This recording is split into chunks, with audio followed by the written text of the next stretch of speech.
Chers auditeurs, frères et sœurs en Christ, que la grâce et la paix du Christ vous soient accordées. Je suis César Moziguilingaï, le pasteur paroissial de la 3e CBK Kisangani Makiso. Nous servons le Seigneur avec notre collègue pasteur Kakule Kavutwa Malona. La fois passée, nous avons lu un texte biblique tout autour de l'épître aux Éphésiens. Aujourd'hui, je voudrais seulement rappeler ce texte-là, Éphésiens chapitre 4, le 10e au 13e verset. Et là, on avait développé la thématique de la montée du Christ au ciel, où nous avons défini le terme ascension. Et nous avons parlé aussi de nos responsabilités catassées. Aujourd'hui, je voudrais que nous puissions parler de l'idée centrale du 10e et 11e verset, mais aussi parler des dons que Christ nous a donnés.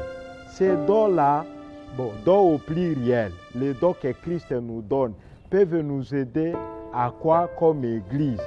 Voilà les deux principales articulations que nous allons développer. Idée centrale. Le donateur des dons est le Christ, monté au ciel au terme de sa mission sur cette terre.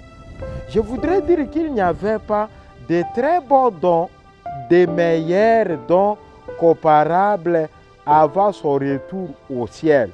Car dans l'Ancien Testament, l'Église n'existait dans l'ombre. L'Église n'existait que dans l'ombre. C'est ce que je voudrais dire. Comme pour dire, nous qui sommes dans cette période de la nouvelle alliance, nous devrions plus travailler pour le perfectionnement des chrétiens, l'amélioration des caractères des chrétiens, pour la qualité de la vie de l'Église. C'est pourquoi Christ nous a donné des dons. Je cite ces dons-là. Il y a les dons des apôtres, les dons qu'il a accordés aux apôtres, les prophètes, les évangélistes, les pasteurs et les docteurs. Mais compte tenu du temps, je parlerai aujourd'hui seulement des dons des évangélistes, des dons des pasteurs et des docteurs ou les enseignants. Les évangélistes, qui sont-ils et pourquoi dois-je parler des dons? Parce que les dons du Saint-Esprit sont surnaturels. Ils rendent un homme capable de faire ce qu'il doit faire comme travail. Ces dons-là aident l'Église corps du Christ à grandir, à atteindre la maturité, à atteindre la stature parfaite du Christ. Alors les évangélistes, qui sont-ils? Les évangélistes sont ceux qui prêchent la bonne nouvelle du salut. Ils sont spécialement habilités à gagner les nouvelles âmes au Seigneur, ceux qui vivent encore dans le péché. Ça doit être une interpellation pour nous. C'est parce que dans nos paroisses, si nous pouvons avoir des évangélistes, ceux-là voudraient prêcher.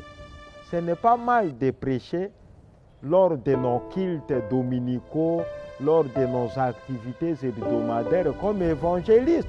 Mais il serait mieux de gagner les nouvelles âmes au Seigneur. Ça, c'est une interpellation pour nos frères et sœurs qui sont évangélistes.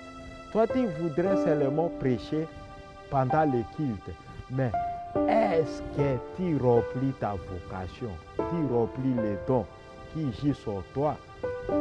Les dons de chercher les nouvelles âmes au Seigneur. Mais si tu ne fais pas ce travail-là, tu vas en rendre compte devant le Seigneur. Je passe par rapport à notre deuxième don, les pasteurs. Les pasteurs, qui sont-ils? Les pasteurs sont des hommes qui servent comme des sous-bergers des brebis de Jésus-Christ. Ils conduisent et nourrissent les troupeaux. Leur ministère consiste non seulement à conseiller avec sagesse, corriger, mais aussi et surtout encourager et consoler. Le ministère des pasteurs est étroitement lié avec la sagesse. Ce ministère est aussi lié à celui des archers de l'église locale. À la différence, c'est que les pasteurs étaient donc avant de devenir une fonction. Le Nouveau Testament donne l'image de plusieurs pasteurs dans une église locale, Actes chapitre 20, versets 17 à 28, 1 Pierre 5, 1 et verset 2, plutôt que d'un seul pasteur ou d'un ancien principal qui est appelé aussi à présider. Alors, sommes des pasteurs. Est-ce que nous continuons à nourrir les brebis du Seigneur? Est-ce que nous continuons à consoler les fidèles ou nous continuons à les affliger davantage? Que Dieu nous aide afin que nous puissions être des pasteurs qui travaillent avec fidélité. Mais quand je dis que le pasteur est appelé à conseiller, mais il n'est pas là pour camoufler les péchés, pour rajeunir les péchés. Au contraire, il doit faire de son mieux pour examiner la conduite des fidèles, mais aussi et surtout travailler sur la propriété spirituelle. Ne pas cajoler les péchés, s'il vous plaît, si tu es pasteur. C'est important. Mais quand je parle aussi des ministères des docteurs, je parle des docteurs comme enseignants, sont des hommes qui sont divinement habilités à expliquer et interpréter les contenus de la Bible, puis à l'appliquer au cœur et à la conscience des chrétiens.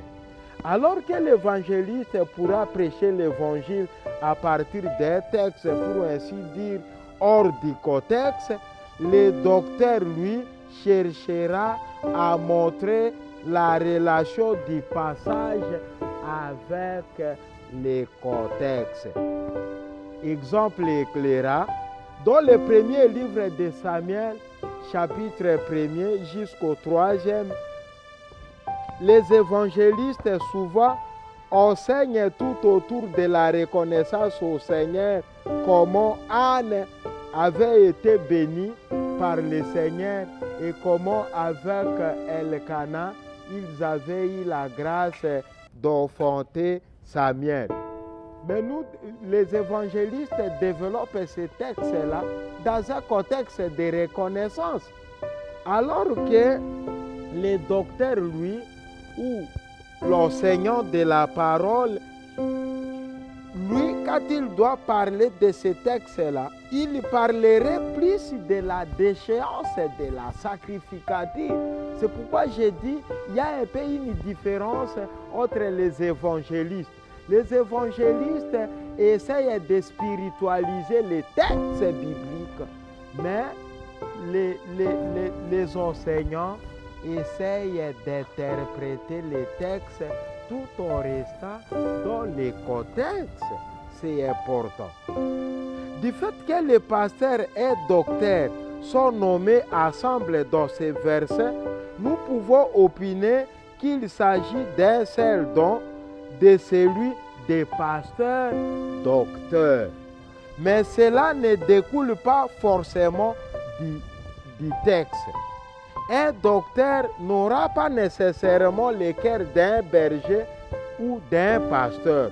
De même, un pasteur peut être capable d'utiliser la parole de Dieu sans avoir le don particulier de l'enseignement.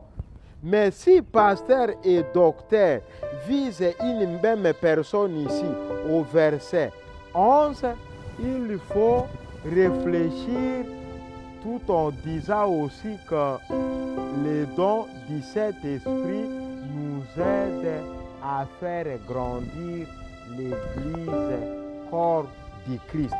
Je ne refuse pas que le pasteur lui reste dans son contexte, mais je l'encourage aussi à prêcher, mais aussi à savoir s'il est capable de prêcher, mais qu'il travaille avec performance, qu'il demande les dons du Saint-Esprit, mais qu'il puisse aussi entretenir la bergerie du Seigneur, mais qu'un enseignant lui aussi fasse son travail.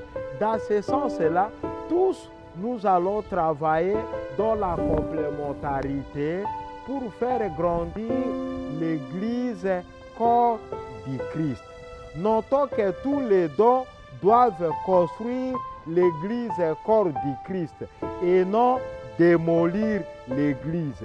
Et les chrétiens doivent atteindre la maturité, la stature parfaite du Christ pour qu'ils ne restent pas les demeurés, pour qu'ils ne soient pas des chrétiens immatures qui discutent tout autour de la forme, alors que le fond de l'Évangile est indispensable pour nous comme évangélistes, comme apôtres, comme pasteurs.